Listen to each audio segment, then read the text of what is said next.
You ever meet someone so rich they forgot they were human? I'm talking about the kind of person who looks at you like you're furniture, like your entire existence is just background noise in their movie. I met her on a Tuesday, and what she said to me? It didn't just end her career, it torched a $1 billion empire to the ground. But here's what haunts me. She actually believed she was better than everyone else. She didn't even try to hide it.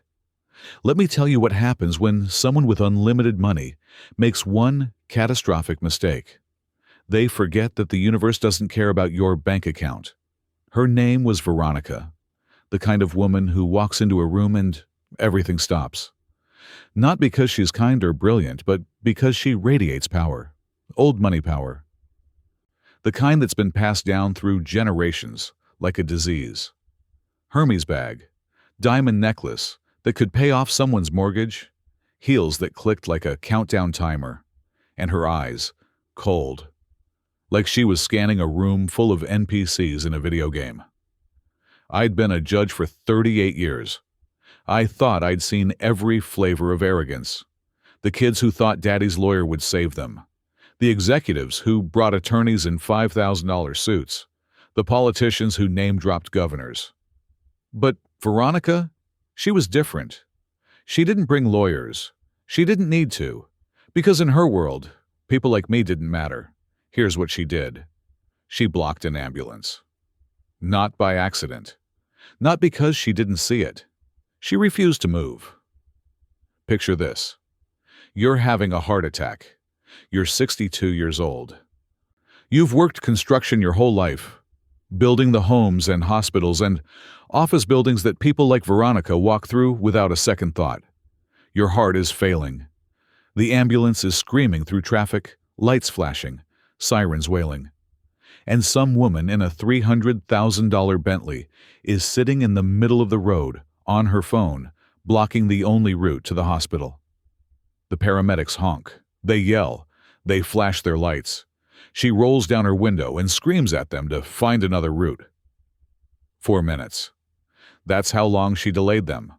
4 minutes might not sound like much. But when your heart is dying, when every second counts. Michael Torres, the man in that ambulance, suffered permanent heart damage because Veronica Sterling couldn't be bothered to move her car. When she walked into my courtroom, she didn't look guilty. She looked annoyed. Like this whole thing, the charges, the court, me, was beneath her. I started simple, professional, the way I always do. Mrs. Sterling, you're charged with failure to yield to an emergency vehicle. How do you plead? She didn't stand, didn't address me properly, just leaned back in her chair, like she was at brunch.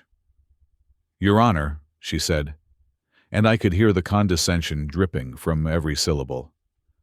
I think there's been a misunderstanding. I was handling business, important business. I didn't notice the commotion. Commotion. She called a man's heart attack a commotion. I gave her a chance. I always do. Mrs. Sterling, the ambulance had its lights and sirens on. You were blocking the only route to the hospital. Do you recall confronting the paramedics? She sighed. Actually sighed. Like I was wasting her time. Your Honor, I manage a global empire. My husband's company operates in 14 countries. We employ 40,000 people. When I'm on a call managing multi-million-dollar decisions, I can't just drop everything because some government truck wants me to move. Some. Government. Truck. That's what she called an ambulance. I've been doing this a long time. I've learned to keep my emotions in check. But something in my chest tightened. Mrs. Sterling, a man nearly died because you refused to move.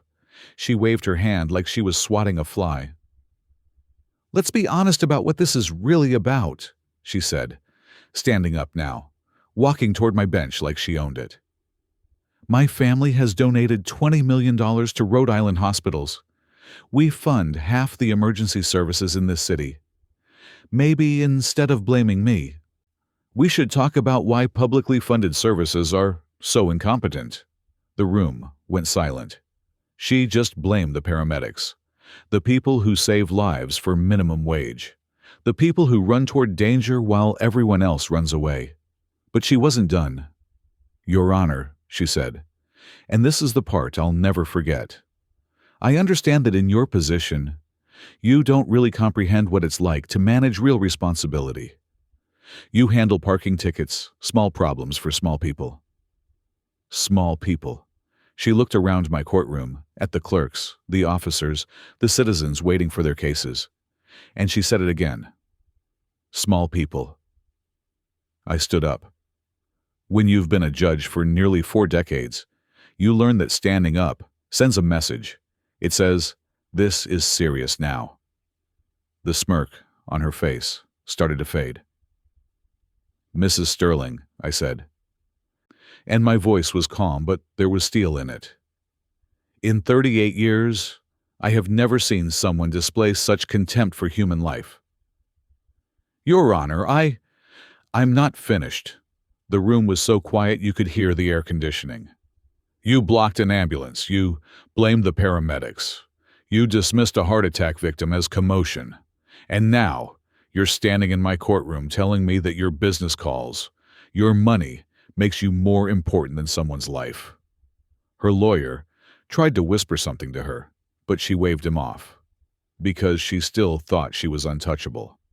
"Mrs. Sterling, let me tell you what I learned when I looked into your case."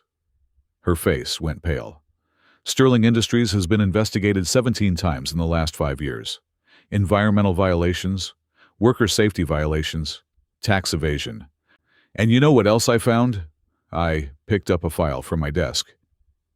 "Your foundation, the one you just bragged about, has been flagged by the IRS. You've been claiming millions in charitable deductions for donations you never actually made. You've been lying to the government, avoiding taxes, and then standing here telling me you fund emergency services." She tried to speak, but nothing came out. "You don't fund anything," I said. "You steal from the system and then act like you're a saint." Here's what I did next. I fined her $10,000, suspended her license, ordered 200 hours of community service working with the EMTs she called incompetent. But that wasn't enough. I'm also directing this transcript to the IRS, the SEC, and the Department of Justice, and I'm sending it to every news outlet in New England. Her eyes went wide. "The public deserves to know how you view their lives." Within 6 hours, the video was everywhere. CNN, Fox News, every social media platform on the planet. The headline: "Billionaire's wife. Some people matter more than others." The federal investigations I triggered destroyed everything. The IRS found $40 million in fake charitable deductions. The SEC uncovered decades of fraud. The DOJ filed criminal charges for bribery, witness intimidation, conspiracy. Within 6 months, the Sterling empire was gone. Michael Torres, the man whose life she dismissed, sued her. The jury awarded him $50 million. Veronica served 18 months in federal prison. But here's the part that stays with me. When she finished her community service, she came to see me. The woman who walked in was not the same woman who had stood in my courtroom 2 years earlier. "Judge Caprio," she said quietly, "I need to thank you." I didn't say anything. I was a monster. I actually believed I was better than everyone else. That money made me superior. And you saved me from myself. She told me she'd become friends with Michael, that he'd forgiven her, even though she didn't deserve it, that he taught her what real strength looks like. "I used to think power came from money," she said. "Now, I know it comes from how you treat people who can't fight back." Today, Veronica runs a real charity. She helps families afford emergency medical care.